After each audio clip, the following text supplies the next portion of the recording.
오늘 우리에게 주시는 하나님의 말씀은 신약성경 누가복음 1장 46절에서 55절의 말씀입니다. 이 말씀을 봉독할 때 살아계신 하나님의 음성을 다 함께 들으실 수 있기를 바랍니다. 마리아가 이르되 내 영혼이 주를 찬양하며 내 마음이 하나님 내 구주를 기뻐하였음은 그의 여종의 비천함을 돌보셨음이라. 보라, 이제 후로는 만세의 나를 복이 있다 일컬으리로다. 능하신 이가 큰 일을 내게 행하셨으니 그 이름이 거룩하시며 국률하심이 두려워하는 자에게 대대로 이르는도다. 그의 팔로 힘을 보이사 마음의 생각이 교만한 자들을 흩으셨고 권세 있는 자를 그 위에서 내리치셨으며 비천한 자를 높이셨고 줄이는 자를 좋은 것으로 배불리셨으며 부자는 빈손으로 보내셨도다. 그 종 이스라엘을 도우사 긍휼히 여기시고 기억하시되 우리 조상에게 말씀하신 것과 같이 아브라함과 그 자손에게 영원히 하시리로다 하니라. 아멘. 어느덧 11월의 마지막 주일이 되었습니다. 그리고 오늘은 대림절 첫 번째 주일입니다. 우리를 구원하러 오신 예수님의 탄생을 기뻐하고 또 다시 오실 주님을 기다리는 거룩한 절기입니다. 그래서 그런지요, 세상은요, 연말에 들뜬 분위기가 시작되었습니다. 크리스마스 장식이 하나둘 걸리기 시작했고요, 또 캐럴이 들려오기 시작했습니다. 이러한 연말의 분위기가 우리를 감싸지만 사실 우리의 내면을 들여다보면 마냥 즐겁지만은 않은 것 같습니다. 한 해 동안 치열하게 달려오느라 지친 몸, 또 여전히 해결되지 않은 삶의 숙제들, 그리고 미래에 대한 막연한 불안감이 우리 어깨를 짓누르고 있을지도 모릅니다.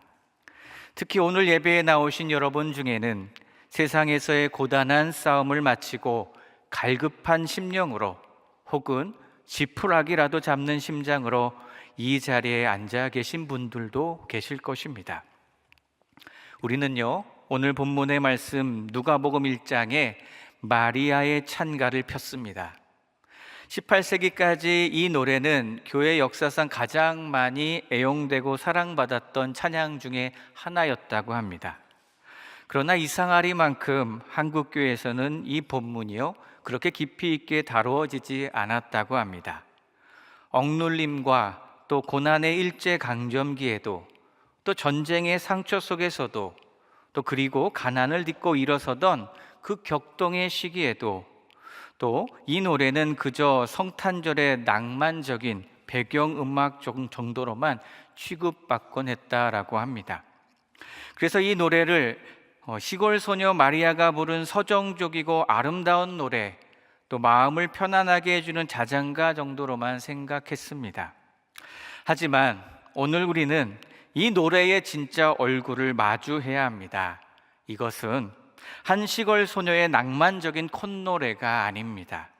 오늘 이 노래가 터져 나온 삶의 현장이 결코 낭만적이지가 않습니다. 노래를 부르고 있는 마리아는 지금 가장 비천하고 위험한 자리에 서 있습니다. 그녀는 나사렛 시골의 힘없는 10대 소녀입니다. 약혼은 했지만 아직 결혼하지 않은 그 처녀의 몸으로 배가 불러오고 있었습니다. 약혼한 처녀가 임신했다는 것은 당시 율법으로 돌에 맞아 죽을 수 있는 사회적 사형 선고와도 같습니다. 가문의 수치였고 동네의 조롱거리였습니다. 그녀의 인생은 사회적으로 끝장난 것이나 다름없었습니다. 지금 마리아는 가장 두렵고 가장 혼란스럽고 또 가장 부조리한 현실 그 한복판에 서 있습니다. 그런데 바로 그 절망의 자리에서 성령님이 임하자 마리아의 입에서 터져나온 것은 탄식이 아니라 노래였습니다. 세상의 권세가들을 내리치시고 비천한 자들을 높이시는 하나님의 거룩한 뒤집기를 선포하는 웅장한 찬양이었습니다. 이 찬양의 가사를 자세히 보십시오. 이것은 연약한 소녀의 신세한탄이나 넋두리가 아닙니다. 이것은 혁명가의 선언과도 같습니다. 인간이 쌓아올린 견고한 성을 무너뜨리고 세상의 질서를 송두리째 뒤엎어 버리시는 하나님의 통치, 바로 하나님 나라의 침투를 선포하는 거룩한 노래입니다. 그래서 신학자 보네퍼는요, 이 마리아의 찬가를 가리켜 신약 성경에서 가장 혁명적인 문서다라고 말하기도 했습니다. 왜 그렇겠습니까? 이 노래 안에 세상을 뒤흔드는 하나님의 놀라운 능력이 담겨 있기 때문입니다. 한 주간의 삶의 무게를 견뎌내고 이 자리에 나오신 소망의 성도 여러분, 오늘 여러분과 함께 이 위대한 노래 마리아의 찬가 속에 담긴 이 하나님 나라의 거룩한 뒤집기를 묵상하고자 합니다. 혹시 여러분의 삶이 마리아처럼 꽉 막힌 벽 앞에 서 있으십니까? 세상의 힘과 논리에 눌려 나는 아무것도 아닙니다라고 낙심하고 계십니까? 오늘 누가복음 1장의 마리아의 노래가 여러분의 심령을 다시 뛰게 하는 성령의 능력이 되기를 간절히 소망합니다. 세상이 주는 그런 거짓 위로가 아니라 우리의 삶을 근본적으로 뒤집어 엎어주시는 하나님의 진짜 위로와 능력을 만나는 시간이 되기를 소망합니다. 먼저 누가복음 1장 46절에서 48절 말씀을 보니까요, 마리아는 하나님을 찬양하며 노래를 시작합니다. 특히 46절 말씀에 찬양하며라는 이 헬라어 메갈리네이는 크게 하다라는 뜻을 가지고 있습니다. 하나님이 본래 크신 분임을 인정하고 그 위대하심을 더 높이자라는 것입니다. 마리아는 노래합니다. 46절에서 48절에 이렇게 노래합니다. 내 영혼이 주를 찬양하며 내 마음이 하나님 내 구주를 기뻐하였음은 그의 여종의 비천함을 돌보셨음이라 라고 노래합니다. 마리아가 이렇게 하나님을 찬양하는 첫 번째 이유가 무엇입니까? 하나님께서 이 여종의 비천함을 돌보셨기 때문입니다. 여기서 이 돌보셨음이라는 에페블레셈이라는 이 단어는요, 위에서 아래로 눈여겨보다, 관심을 기울이다라는 뜻을 가지고 있습니다. 지극히 높으신 분 하나님께서 그 가장 낮은 곳을 살펴보신다라는 말씀입니다. 그런데 세상의 눈은 어디로 향하고 있습니까? 세상은 높은 곳을 봅니다. 세상은 화려한 곳을 보고, 세상은 성공한 곳을 보고, 세상은 힘 있는 곳을 봅니다. 로마의 황제 아우구스투스의 궁전을 보고 예루살렘의 헤롯 왕궁을 봅니다. 그렇게 세상의 렌즈는요, 언제나 승리자와 부자와 권력자를 비춥니다. 이것이 우리가 사는 이 세대의 방식이기 때문입니다. 그러나 하나님 나라의 시선은 어떠합니까? 정반대입니다. 하나님 나라의 시선은 로마 황실이 아니라 갈릴리 나사렛이라는 이 시골, 그곳에서도 가장 비천한 한 소녀에게 꽂혀 있습니다. 이것이 시선의 뒤집기입니다. 세상은 스스로 높아지려는 자, 자기 힘으로 바벨탑을 쌓는 자들을 주목하지만, 하나님은 스스로 아무것도 할 수 없음을 인정하는 자, 자신의 비천함을 깨닫고 주여 나는 비천합니다라고 고백하는 자를 주목합니다. 성도 여러분, 우리는요, 소통의 시대를 살아가고 있습니다. SNS를 통해 일상을 나누고 서로의 기쁨과 슬픔을 공유하는 것 참 귀한 일인 것 같습니다. 하지만 때로는 그 과정에서요, 알 수 없는 피로감을 느낄 때가 있습니다. 나의 행복한 모습, 나의 잘 지내는 모습, 내가 성취한 결과들을 보여주어야만 내가 가치 있는 사람처럼 느껴지는 세상의 압박 때문입니다. 타인의 좋아요와 사람들의 인정이 내 자존감의 척도가 되어버릴 때 우리는 보여지는 나와 있는 그대로의 나 사이에서 갈등하며 지치게 됩니다. 그리고 나의 연약함이나 나의 부족함이나 나의 약점이 드러나는 것을 점점 두려워하게 됩니다. 사람들이 왜 이렇게도 타인의 시선을 의식하며 살아가는 것입니까? 하나님 앞에 단독자로 서는 그 시간들이 부족하기 때문입니다. 거룩하신 하나님 앞에 서면 사람들의 시선은 더 이상 중요하지 않게 됩니다. 하나님 앞에 서면 내가 감추고 싶었던 나의 비천함과 나의 연약함이 이제는 부끄러움이 아니라 오히려 그 자리가 하나님의 은혜가 머무는 자리임을 깨닫게 된다는 것입니다. 주님, 나는 비천합니다. 나는 주님의 도우심이 필요한 연약한 죄인입니다. 이 솔직한 고백이 터져 나올 때 우리는 타인의 시선과 타인의 평가로부터 자유로워지게 될 것입니다. 그리고 굳이 나를 그렇게 많이 증명하려고 애쓰지 않아도 되게 될 것입니다. 사랑하는 여러분, 오늘 여러분의 연약함과 한계는 무엇입니까? 감추고 싶은 실패, 남들에게 보이기 싫은 연약함이 있으십니까? 오늘 우리의 관점을 다시 한번 새롭게 해보시기 바랍니다. 사람들은 보지 않거나 외면할지라도 하나님은 바로 그 자리에서 우리의 상황과 우리의 자리를 주목하고 계십니다. 마리아가 자신의 낮은 자리에서도 하나님의 시선을 의식하며 순종했기에 복된 여인이 되었듯 여러분의 낮아짐 또한 하나님의 일하심을 경험하는 은혜의 통로가 될 것입니다. 이제 마리아의 노래는요, 개인의 감사를 넘어 이제 역사 전체를 관통하는 하나님의 거룩한 뒤집기, 즉 대반전을 이제 선포하기 시작합니다. 성령님이 이렇게 임하시면요, 가치관이 뒤집어지는 것입니다. 오늘 말씀 1장 51절부터 53절 말씀에 보니까요, 마리아는 이 세 가지 영역에서 세상의 질서가 어떻게 무너지고 하나님의 나라가 어떻게 세워지는지를 강력하게 선포합니다. 첫 번째는요, 도덕적 영적 뒤집기입니다. 51절 말씀에 보니까요, 이렇게 말씀하고 있습니다. 그의 팔로 힘을 보이사 마음의 생각이 교만한 자들을 흩으셨다라고 말씀합니다. 하나님은 교만한 자를 흩으십니다. 자, 여기서 교만은 무엇입니까? 단순히 거만한 태도만을 말하는 것은 아닐 것입니다. 성경이 말하는 교만의 본질이 무엇입니까? 삶의 중심에서 하나님을 몰아내고 나 자신을 두는 것을 말합니다. 내가 내 인생의 주인이라는 자기 중심성이 교만이라고 성경은 말합니다. 구약에서 교만한 자는 바벨론을 상징했고요, 마리아 당시에는요, 제2의 바벨론인 로마 제국을 의미했을 것입니다. 또 이 세상은 어떠합니까? 자기 PR 시대라고 말하면서 자기를 많이 드러내야 살아남는다라고 가르치고 있습니다. 그러나 오늘 마리아는 선포합니다. 하나님은 그러한 자들을 흩으신다라고 선포하십니다.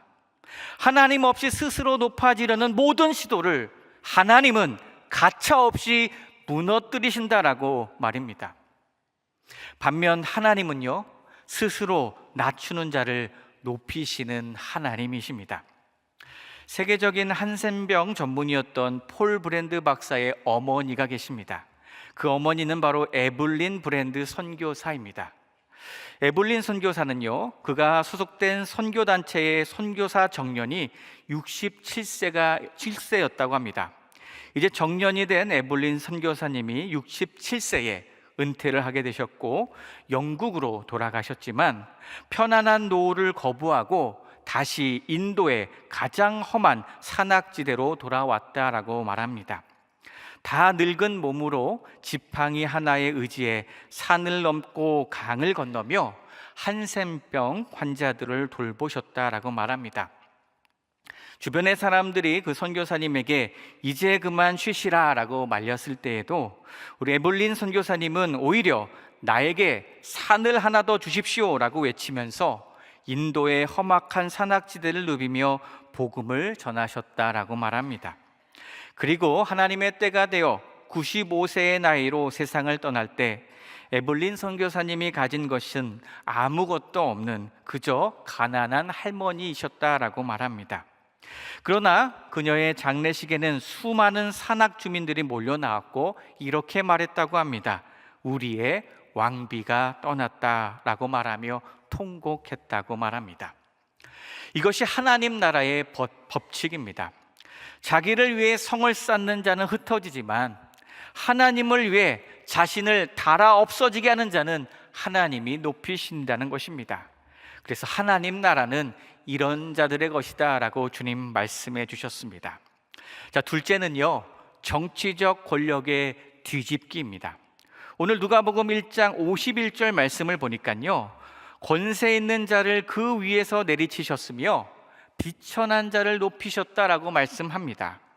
여기서 내리치셨으며라를 의미하는 헬라어 카세일렌이라는 단어는요, 아래로 끌어내려 무너뜨리다라는 그런 뜻을 가지고 있습니다. 하나님은 권세 있는 자들, 그 당시에 헤롯 왕이나 로마의 통치자들을 그 보좌에서 끌어내려 주셨습니다. 세상은 힘이 정의라고 말합니다. 권력을 잡으면 무엇이든 할 수 있다고 세상은 그렇게 믿습니다. 그러나 하나님 나라는 어떠합니까? 그 권력의 피라미드를 거꾸로 뒤집어 버리는 것입니다. 예수님이 보여주신 왕권이 무엇입니까? 군림하는 왕이 아니라 섬기는 왕입니다. 세상의 왕들은 백성의 피를 빨아 자신의 생명을 유지하지만 우리의 왕이신 예수님은 자기 백성을 살리기 위해 자신의 피를 쏟아주셨습니다. 그래서 마리아는 선포합니다. 헤롯이 왕이 아니다. 가이사 아구스도가 주인이 아니다. 뱃속에 있는 이 아기, 비천한 자들을 높이시려 친히 낮아지신 이분이 진짜 왕이다 라고 선포합니다. 세 번째는요, 경제적인 뒤집기입니다. 누가복음 1장 53절 말씀을 보니까요, 줄이는 자를 좋은 것으로 배불리셨으며 부자는 빈손으로 보내셨도다 라고 노래합니다. 이것은요, 자본주의 시대를 살아가는 우리들에게는 다소 충격적인 말씀입니다. 세상은 부자가 복받았다라고 말합니다. 그러나 하나님 나라는 이렇게 선언합니다. 자기 배만 불리는 부자, 움켜쥐고 나누지 않는 부자는 결국 빈손이 되어 쫓겨날 것이다 라고 말씀합니다. 그리고 반대로 줄이는 자, 하나님 없이는 살 수가 없어서 영적으로나 육적으로 굶주린 자들은 하나님께서 좋은 것으로 채우실 것이다 라고 말씀하십니다. 초대교회 성도들은요, 이 마리아의 노래가 현실이 된 공동체였습니다. 초대교회 성도들은요, 자기 재물을 자기 것이라 하는 이가 없었습니다. 그래서 가난한 자도 없었습니다. 그들은 하나님 나라의 경제학을 발견했기 때문입니다. 곧 가진 자는 더 많이 움켜쥐려 하지 않고 하나님이 주신 이 은혜의 통로로 자신의 것을 기꺼이 내어드렸습니다.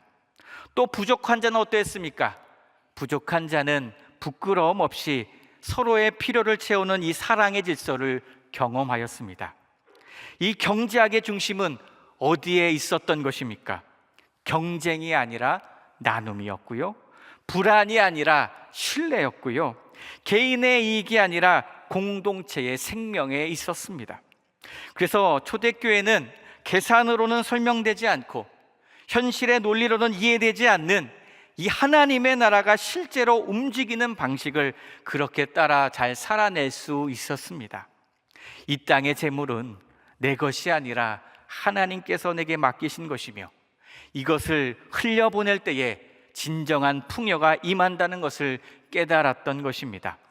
사랑하는 여러분, 이 마리아의 찬가, 이 마리아의 노래가 오늘 여러분들에게는 기쁜 소식입니까? 아니면 불편한 경고입니까? 우리가 세상의 방식대로 교만하고 힘을 추구하고 부를 탐닉하고 있었다면 이 노래는 우리를 향한 심판의 선언이었을 것입니다. 그러나 우리가 하나님 앞에서 십자가 붙들고 우리의 비천함을 인정하고 그래서 하나님 나라의 방식대로 살려고 몸부림치고 있었다면 오늘 이 마리아의 노래는 우리를 향한 최고의 위로이자 승전가가 될 것입니다. 그렇다면 우리는 마리아가 이렇게 대담한 노래를 부를 수 있는 근거가 무엇이었는지를 생각해 보기를 원합니다. 결코 마리아의 배짱이 두둑해서였을 것은 아닙니다. 이러한 대담한 노래 어떻게 부를 수 있었을까요? 마리아는 하나님의 신실하심을 믿었습니다. 누가복음 1장 54절과 55절의 말씀입니다. 그 종 이스라엘을 도우사 긍휼히 여기시고 기억하시되 우리 조상에게 말씀하신 것과 같이 아브라함과 그 자손에게 영원히 하시리로다. 자, 여기서 중요한 단어는요, 54절 말씀의 기억하시되입니다. 기독교는요, 기억의 종교입니다. 이스라엘의 역사를 잘 생각해 보시면요, 이스라엘은 끊임없이 실패했습니다. 하나님을 자주 배반했고 우상을 자주 숭배했습니다. 그래서 나라를 잃고 로마의 압제 아래 신음하였습니다. 400년이라는 침묵의 기간 동안 사람들은 절망했습니다.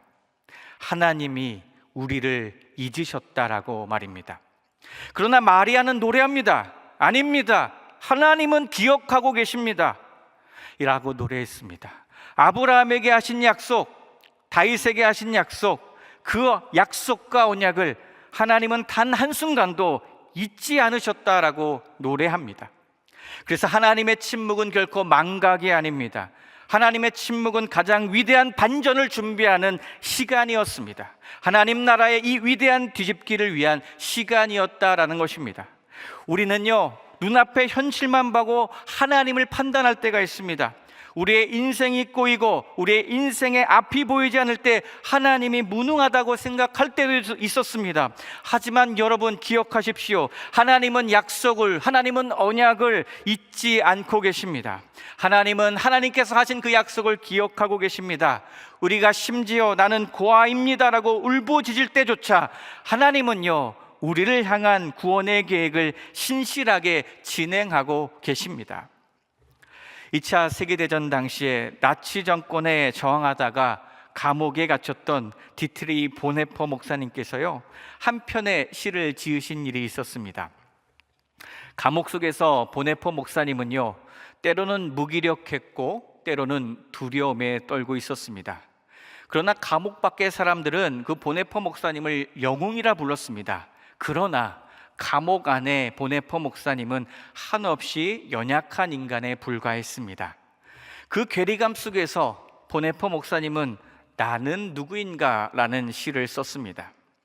보네퍼 목사님은 이 시를 통해 남들이 말하는 나인가 아니면 스스로 느끼는 나인가, 세상에 갇힌 새처럼 불안하고 그리움에 지쳐서 병들어 버린 나인가 라는 등의 자신의 연약함과 비천함 사이에서 고뇌하고 있었습니다. 그러다가 그 깊은 고뇌 가운데 시의 마지막을요, 이렇게 끝맺습니다. 나는 누구인가? 고독한 물음이 나를 비웃는다. 내가 어떤 사람이든 오 하나님, 당신은 나를 아십니다. 나는 당신의 것입니다. 바로 이것입니다. 이것이 마리아의 믿음이었고 이것이 우리의 믿음이어야 합니다. 세상이 나를 뭐라고 부르든 내 처지가 얼마나 비천하든 그것은 내 정체성이 아닙니다. 나는 하나님의 기억 속에 있는 자, 하나님이 언약을 맺은 자, 나는 하나님의 것입니다. 이것이 우리의 정체성입니다. 이것이 우리의 믿음입니다. 이 믿음이 있었기에 마리아는 로마의 칼날 앞에서도 주눅들지 않았고요, 이토록 당당하게 승리의 노래를 부를 수 있었던 것입니다. 사랑하는 소망의 성도 여러분, 오늘 말씀을 이제 우리 삶에 비추어 보기를 원합니다. 우리는 지금 어떤 시대를 살고 있습니까? 자본이 왕노릇하고 권력이 정의를 짓밟고 겸손이 힘을 잃고 교만이 미덕이 되는 그런 시대를 살아가고 있습니다. 교회조차 세상의 논리에 물들어 영향력을 잃어버리고 있습니다. 이때에 우리는 무엇을 해야 합니까? 오늘 누가복음 1장의 마리아처럼 노래해야 할 것입니다. 그리고 마리아처럼 하나님 나라의 거룩한 뒤집기를 우리 삶으로 살아내야 할 것입니다. 우리는 하나님 나라의 백성입니다. 그리스도 안에 부름받은 새 사람들입니다. 우리는 오늘도 여전히 이 세상에 발을 딛고 살아가고 있지만 이미 임한 하나님 나라의 질서를 따라가는 사람들임을 잊지 마시기 바랍니다. 그러니 오늘 이렇게 결단하시길 소원합니다. 먼저는 낮은 곳으로 내려가십시오. 세상은 올라가라고 합니다. 그러나 우리는 내려가야 합니다. 에블린 브랜드 선교사처럼 달아 없어질지언정 녹슬지 않겠다는 각오로 섬김의 자리로 내려가십시오. 우리 교회가 우리끼리만 좋고 편한 위람선이 되어서는 안 될 것입니다. 세상의 파도를 헤치고 고통받는 자들을 건져내는 구조선이 되어야 합니다. 그것이 교회의 영광이기 때문입니다. 둘째요, 세상의 가치관에 저항하십시오. 물질이 전부가 아님을 여러분의 삶으로 증명하십시오. 힘이 전부가 아님을 여러분의 섬김으로 증명하십시오. 세상은 우리를 보고 바보 같다라고 할지 모릅니다. 그러나 괜찮습니다. 우리는 세상의 칭찬을 듣기 위해 사는 자들이 아니라 하나님의 인정과 하나님의 칭찬을 듣기 위해 사는 자들이기 때문입니다. 세상과 다르게 사는 것, 그것이 우리의 거룩한 삶의 방향입니다. 마지막으로 하나님의 약속의 말씀을 기억하며 소망을 품으십시오. 현실이 답답하고 암울할 수 있습니다. 마리아도요, 집으로 돌아갔을 때 나사렛 사람들의 시선 여전히 따가웠습니다. 그러나 마리아는 두려워하지 않았습니다. 보네포 목사님처럼 오 하나님, 나는 당신의 것입니다 라는 이 정체성이 있었기 때문입니다. 그리고 인생은 늘 힘들고 인생은 늘 모호했습니다. 그러니 거기서 멈추지 마십시오. 바로 이 그 모호한 현실 속에 하나님이 일하고 계심을 믿으시기 바랍니다. 하나님은 오늘도 우리들을 붙들고 계시고 우리들의 이름을 기억하고 계십니다. 사랑하는 여러분, 오늘 우리가 부르는 이 마리아의 노래가 단순히 입술의 찬양이 아니라 하나님 나라의 거룩한 뒤집기 선언문이 되기를 간절히 소원합니다.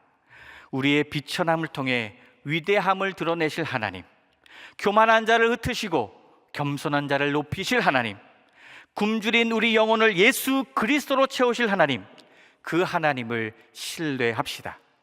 그렇게 이번 한 주간도 세상을 뒤집는 하나님 나라의 백성이 되어 넉넉히 승리하시기를 주님의 이름으로 간절히 축원합니다. 기도하겠습니다. 살아계신 하나님 아버지, 오늘 마리아의 노래를 통해 하나님 나라의 거룩한 뒤집기라는 말씀을 듣게 하시니 감사합니다. 우리는 그동안 세상의 가치관에 젖어 더 높아지고 더 가지려고만 발버둥 쳤던 교만한 자들임을 고백합니다. 나 자신을 과대 포장하며 허위 의식 속에 살았던 우리를 주님 불쌍히 여겨 주시옵소서. 세상의 화려함에 눈이 멀지 않게 하시고 낮은 곳에 임하시는 주님을 보게 하여 주시옵소서. 그리하여 내가 누구인지 세상에 묻는 것이 아니라 나는 하나님의 것이라고 당당하게 고백함으로 말미암아 세상을 이기게 하여 주시옵소서. 우리의 삶이 세상의 질서를 거스르는 거룩한 표적이 되게 하시고 움켜쥐는 삶이 아니라 나누고 섬기는 삶을 통해 이미 임한 하나님 나라를 이 땅에 보여주는 하나님의 나라의 백성답게 살아갈 수 있도록 인도하여 주시옵소서. 예수 그리스도의 이름으로 기도드립니다. 아멘.